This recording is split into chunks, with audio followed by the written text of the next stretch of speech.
مفيش كدبة هتعيشها في حياتك أكبر من التنمية البشرية، أو مصطلح التنمية البشرية هنا في مصر بقى عندنا، اللي هو الواحد اللي بيمسك مايك وبيفضل يقول أنت جامد، أنت مش عارف إيه، أنت إيه. لا، وعلى فكرة أنا فيديوهاتي مش تنمية بشرية خالص، فيديوهاتي تجارب شخصية ليا أنا، وعلشان أنا عديت بكل اللي أنت عديت بيه، بالإضافة لحاجات كده بتبقى تحفيز، بحفزك، بقول لك انت شخص مالكش لازمه، بس لو قمت واتحركت وخدت كورسات ونميت نفسك هتبقى احسن، وهتبقى احسن واحد في الدنيا.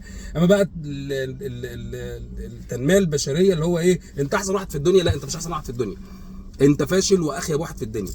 واحنا بنحاول، او انت بتوفيق ربنا واجتهادك بتحاول تبقى انسان كويس، لان انت مولود من غير اي خبرات، من غير اي علم، من غير اي حاجه، فلو ما اتعلمتش هتفضل فاشل. اما بقى الكورسات اللي انا بشوف الناس بتروح تدفع الاف الجنيهات علشان تاخدها، اللي هو انت جامد، انت ما اعرفش ايه، بص لنفسك في المرايه وقول يا عم في ايه، انت حته عيل خيبان بتحاول تبقى كويس. ما هو دي طبيعه يعني، اصل غريزتك، انت مش مولود ملك الغابه يعني، انت مولود كائن ضعيف بتحاول انك تقوي نفسك، تلعب جيم عشان تقوي عضلاتك، بتقرا كويس، تاخد كورسات عشان تنمي عقلك، بتنزل وبتتفاعل مع الحياه العمليه علشان تبقى ناشف كده وتعرف تتعامل مع ده وتتعامل مع ده، ما حدش يضحك عليك.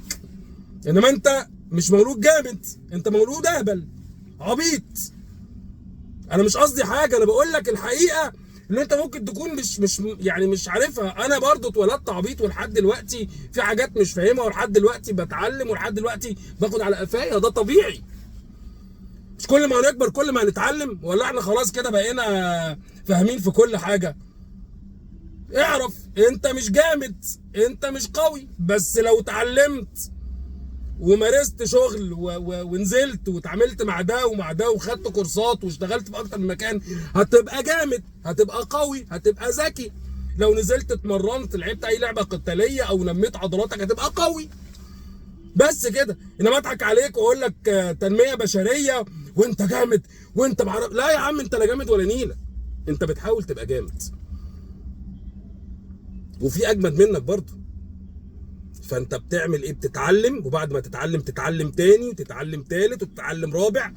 تلاقي الناس بعد ما بتاخد الليسانس بتعمل دبلومه، بتعمل ماجستير، تعمل دكتوراه. هي كده، هتفضل تتعلم طول عمرك. انما انا اضحك عليك واقول لك انت جامد، لا انت مش جامد، انت خايب. بتحاول تبقى جامد، تنمي نفسك عشان تبقى جامد. اتفقنا؟